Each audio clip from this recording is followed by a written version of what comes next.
sweep. It's their 7th of the season. They pick up a major league best, their 52nd win on the year at the halfway mark. The offense, it continues to roll. A big story of the day, of course, Shohei on the mound. Early frustrations, some miscommunications. We'll dive into all of that in a second. I love the laugh there. No matter what, he battled through, and the Dodgers. Nomar, I'll start with you. Get their 3rd win in a row. I'll tell you, we're really impressed because after that 2nd inning when the Twins ended up scoring all those runs, I mean, Shohei really settled in. I mean, he was going out there. He just looked dominant, was striking out guys, had some swings and misses, was getting ahead. And then the bullpen coming in and getting the job done, putting up the zeros, keeping this game at bay. Tremendous job by the bullpen, and the offense got enough on the board. An angry show. I like that. Chip on the shoulder. There's nothing wrong with that because obviously you are there to win, not just to compete. How about the Dodgers? Competing. The offense, once again, was outstanding. Show was great on the mound, bullpen. And how about Tanner Scott? Him being that closer, he's done a great job. Tanner Scott shutting the door. Plenty to dive into over the next 30 minutes, but for now, let's head back to Minnesota. Mookie Betts is with Kirsten Watson. Mookie, you had things going on both sides of the ball tonight, but when we look at the numbers offensively, you had 3 hits, and one of them happened to be your 300th home run. You are hitting so many milestones here soon. When you think about 300 and when it comes to the home run, how special is that achievement to you? I mean, it's special, I guess. It just means I'm old. You know, I've been here for a long time. But, you know, I guess it kind of comes with the territory. I've been pretty good, and just got to keep on helping the boys win. You look at just the numbers right now offensively, those 3 hits, you're a triple shy of the cycle. But how much confidence are you just feeling back at the plate right now, considering the results you're seeing now? I mean, I'm feeling pretty confident, feeling pretty normal. I know I've said it before, and then it didn't kind of pan out, but I feel like this is a little different, so we'll just ride the wave. When you look at how you guys won this game, I know it started with Shohei, but to see this bullpen, how they fought through to pick up this win, what are you just seeing from the guys coming out of the bullpen? They did an amazing job of just keeping them off balance. I know we got in a little bit of trouble, but they got themselves out of it. Shohei had a little misstep early, but he was able to kind of settle in. So the guys are just resilient, and it showed. Do you think it was settling in for Shohei, or did you feel like there was another edge after that 2nd inning of work? It was probably a little bit of both. I mean, once he was able to settle in, and when he gets fired up, you know, he's already the best player in the world, but when he gets fired up, it's even better. And so at that point, we were just kind of sitting back and watching the show. Now, this is a 3-city road trip. How important is it for you guys to start on such a high note with a sweep of your first team against you guys are going to be seeing? It's super important, especially going into San Diego where we're going. We know they're going to be hungry, and I'm ready to go, so at least we can go in with some good vibes. All right, Mookie, congratulations on this win, and congratulations on 300 career home runs. Thank you. Ride the wave of Mookie Betts telling Kirsten right there with that little side smile. Sometimes that's all you can do. Nomar, I'll start with you. We talked about him coming in the pregame show and just the stretch of games specifically over the last 10, possibly turning the corner. What'd you see? Let's start with him offensively tonight. Well, listen, he swung the bat better. I mean, we said before the game in the pregame show, it's all about bat path for him. And his bat path has looked so much better over the last 10 games, as we mentioned, and I think the results are coming. And the same thing here. I mean, you can really see the bat path stay above the ball a lot longer and then through the ball. Jerry and I say top hand all the time. Whatever it takes to keep the barrel above the ball longer, it has a tendency to fall. We say that all the time, but it's not doing that. And also when he's going the other way, you know, on the line compared to flaring when it goes to the right side like that. That line, that ball hit on the line is a lot different. So when he's doing all of those things, man, he's on fire, and he's just a tough out. But you say, yeah, we'll start with the offense because I know we got to get to defense too. Because wow, it was a joy to watch him defensively today. Yeah, he was elite once again defensively, but offensively, we said on the pregame show, he is a difference maker. When he's swinging the bat like that, in order for that ball to go over the left center field wall, Mookie Betts not 6'4", 230 pounds. In order for that ball to go over that left center field wall, you have to have backspin. If you see that bat path, he generates backspin with that top hand, bat head out in front, and the ball jumps, and it carries an extra 45 to about 60 feet because of the bat path. Going the other way on a line. That pitch was kind of inner half, but he was able to stay inside, on top, and that's why you get the line drive the other way. When he drops the barrel drops, you get the flare, weak contact. That wasn't the case with Mookie Betts tonight. Love that bat path, and yes, we're going to talk about his defense because his defense was outstanding as well. We're going to get to that in a moment. But first, let's head back to Minnesota because Shohei Ohtani is speaking with Kirsten in the media. Shohei, can you just walk us through that 2nd inning? It's clear that there were a couple emotions, maybe some frustration. Can you just describe what happened there? 2イニング目、いろいろ表情にいろいろ出たんですけども、何が起きたのかとか教えてきて。全体的にやっぱりそのイニング、1イニングもそうでしたけど、やっぱ迷いながらこう投げてる感じはあったので、それがこう球の質的にも出てたのかなとは思います。It's the first two innings. Actually, I wasn't quite convicted in a lot of the pitches I wanted to throw, so I think that's what you saw. Bouncing back from that inning, though, did it feel like how you finished this game was with a little extra conviction or a little extra energy or maybe edge to your game? その後は結構決意持った投球だったと思うんですけども、何かそう感じてましたか？もう自分でそのなんていうんですか、組み立てであったりとか球種の選択だったりとかっていうのをまずこうやってみようっていうのがなんていうんですかね、いい投球の一つの要因だったのかなとは思います。Yeah, I just took the initiative to really game plan and just have a plan of attack for each hitter, and I think that's what you saw. Were you and Dalton having a hard time getting on the same page early in the game? ラッシュとちょっとなかなかいい感じじゃなかったっていうか、何か。そうです。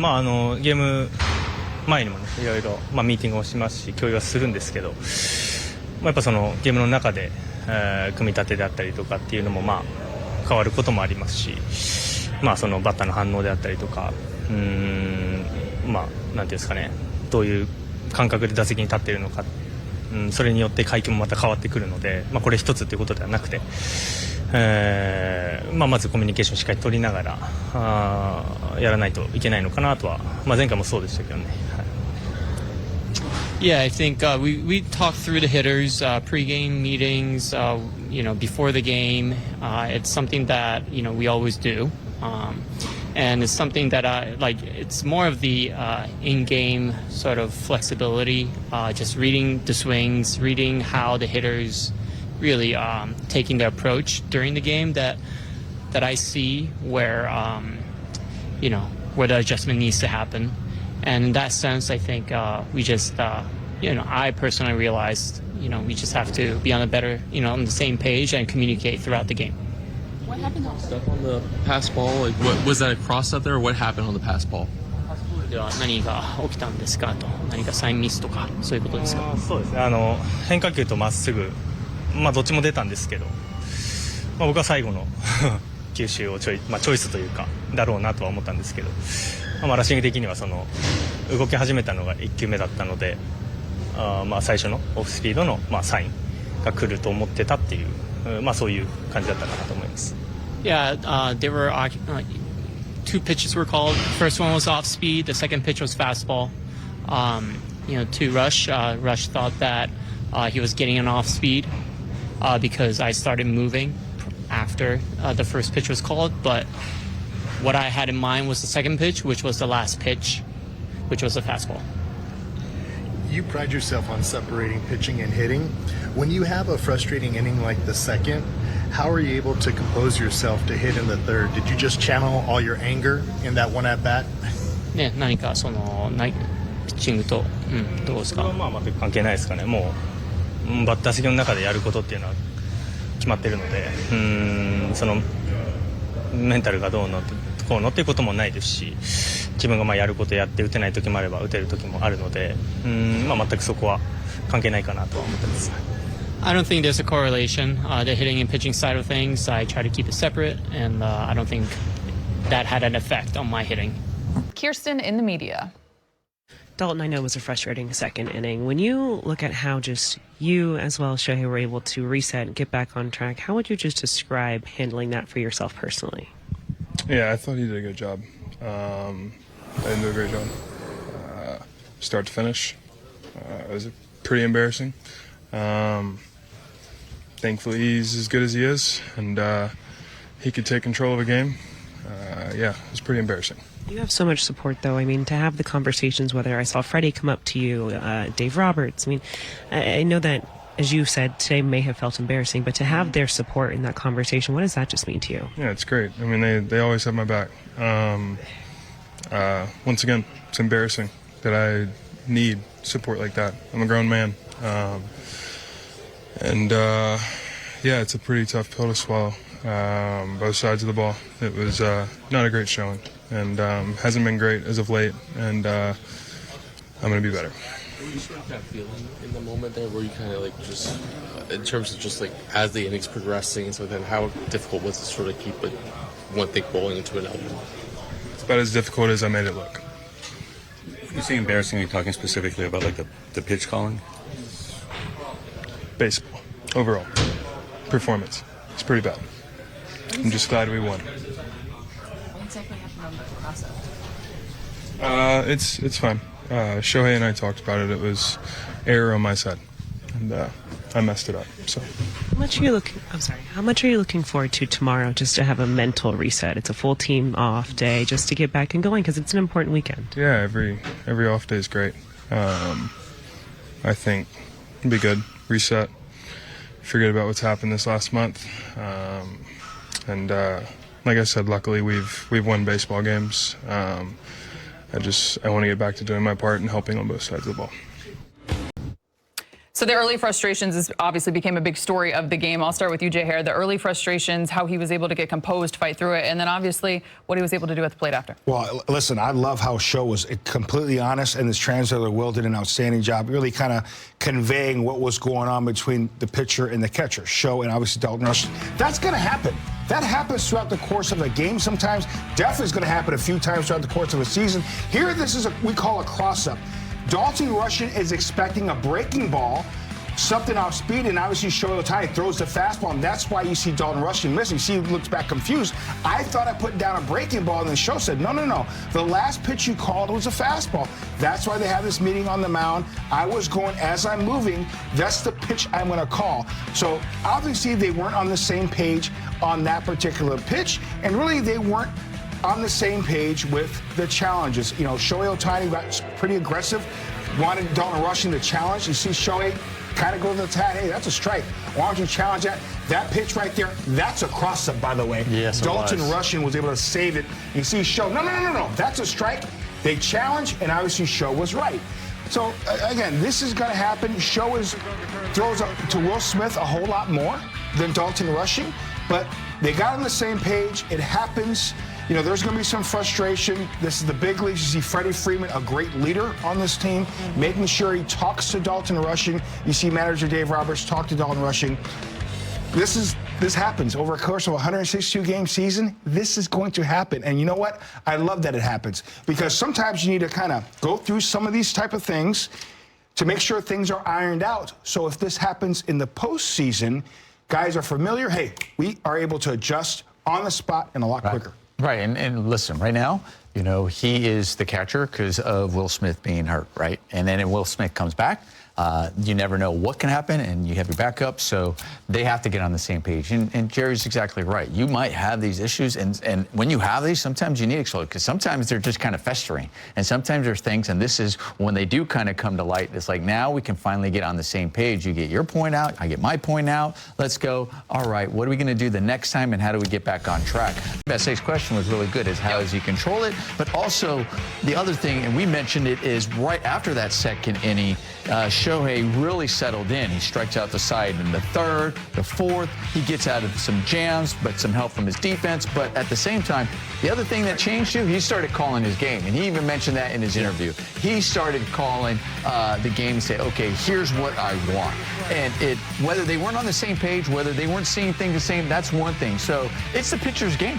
And it's like, listen, okay, then I'm just going to start calling it. I'm going to go. And Dalton Rushing's like, fine. You know what? You're seeing something. That's fine. Let's go. And let's go get these guys. You know, it's not saying, listen, Dalton, you're wrong.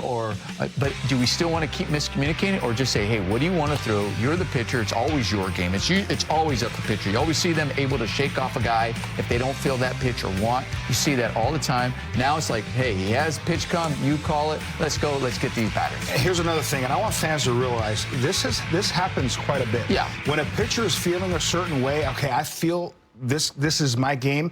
I played with Zach Greinke. Zach Greinke at times called his own pitches. I played with a guy like Cal Ripken. Sometimes at shortstop, and you know this, he would call certain pitches at certain times. The shortstop is calling the pitches. So it happens throughout the course of a season. When the pitcher says, you know what, I got it, I remember the game plan, you know what, I'm going to deviate from the game plan, takes the pressure off the young catcher, say, you know, we're going to deviate, we're going to make an adjustment. Don't worry, I will call the pitches. There is nothing wrong with that. It happens happens a lot more than people think. Yep. You saw leadership from Shohei. You saw it in the dugout, obviously, with Dave Roberts, with Freddie Freeman. So did Dave Roberts is speaking with Kirsten in the media. Dave, we were just talking with Dalton. It's clear that he's very frustrated with how tonight has gone. And even, I mean, he kind of alluded to maybe the last few games have gone for him. When you have a young player, what is it like just helping him kind of manage these emotions and get through this time and get through a game like today? It's a work in progress. I mean, he's such a, he wants to do really well and expects a lot of himself. And so, when he's not doing what he expects, then he gets frustrated. And I think the good thing is that he still understands his priority is to, serve the pitchers and be behind the plate. But yeah, the last few games, he's had a tough go of it and swinging through some fastballs, which is a strength of his. And so, yeah, I mean, it's still tough to hit, and he's still having a really nice year for us and helping us win a lot of ball games. How did you see just kind of that second inning play out, and then he and Shohei, the two of them, get back on track and kind of handle the rest of their outing? Yeah, they were just kind of out of sync early. You could tell. I think both guys were frustrated and trying to, get on the same page. I thought Mark made a good visit and trying to settle some things down, get them on the same page. And then after that, it went really well. So, yeah, that third inning was kind of a tough one, but fortunately the offense came back and got us a lead and didn't relinquish it. But, yeah, I think just trying to keep those guys in sync, which at times has been a little bit of a challenge. Roki Sasaki will open up a 3-game series in San Diego on Friday. Nomar, what do you want to see from Roki against the Padres? When Roki trusts his stuff, very similar. When he has the attitude like Robleski takes to the mound, when he goes out there and is confident in his pitches, and especially that fastball, and he has command of that, man, he's one of the top. I mean, he really, we can understand why there was so much talk about Roki Sasaki coming over here to the MLB, because he has the stuff to dominate. So hopefully we see more of that. I'm excited to see Roki at Petco Park, and hopefully he's got that fastball command, also has that split. Yeah. It's going to be a fun series in San Diego. Congrats to Mexico. Great job tonight. Yep. And Team USA tomorrow. Should be fun. Well done by you. Bring this all full circle. You were almost late to the show because you were tuned in. But I wasn't. But you weren't. That's all that matters. You two, the pros, as always. For Nomar, for Jay Hare, for Kirsten, I'm Allie. Reminder, Friday, it's on Apple TV. Shohei Ohtani, if you look at his last two starts, as much as he has been excellent, I think when you look at the last two, that's where we've seen only a small ounce of hiccup. What do you think has led to that? And has the blister been anything of concern to you? I don't know. I think that, the last couple haven't been ideal. I think what's led to that is, honestly, with most pitchers, is just command. And I think that the fastball command hasn't been there to his kind of expectations. The sweeper command hasn't been there to his expectations. So I think that, it's one of those things that it's not gonna continue for too much longer. So tonight, I know he's in a good place physically, emotionally, mentally. So, hopefully it's a good one tonight. Part of that being, I know he had talked about the knee inflammation and how he's past that, but could a portion of maybe this lack of command have been due to just those things and having to deal with that separately? Yeah, I mean, it's certainly possible. I check in with him all the time about the knee, and as does the training staff, and there's nothing from what we hear that's affecting him. So we're certainly keeping a watchful eye on him. And, he was even confident that he should and wanted to hit today. So that's a good sign. What do you think about that blister? Because when you see blood on a player's pants, everybody thinks it's pretty severe. Is it as severe as it appears when you see that? No, it's not. I do understand that, when you get the blood, how kind of, what the thought is. But the whatever it is that we put on the protective kind of aid came off, and that's what led to it. So I'll let the umpires know that it's there for that purpose, and I don't expect us to see any blood tonight. Was Kyle able to participate in any baseball activities today? So he's going to take some swings down below. He won't hit on the field, which he really never does. But yeah, he's going to kind of get his body moving, and we'll see where we're at on Friday. Is there any chance Will Smith joins you guys in San Diego or Sacramento? No. He still hasn't done any baseball activities, so so we won't see him in either of those places. Back on Shohei, he had talked about wanting to tweak mechanics a little bit, mostly in relation to like addressing the knee, but do you expect that to also carry over into the command stuff? Yeah, you know what, and I haven't truthfully noticed the difference in the front foot being a little bit more open to kind of take some pressure off. I haven't noticed it, but if that's the case, it certainly could affect command. How open is he with you guys in terms of like, I mean, most players, right, in this sport, I think if you ask them like, are you tired, they'll tell you no. Yeah, he's just like everyone else, to be honest with you. He never wants to come out of games, doesn't let on how hurt or how sore he might be, and they're all pretty much that way. It seems like he always kind of responds in some way, right? Whenever kind of the two-way thing kind of gets brought into question, almost, even if it's like indirectly.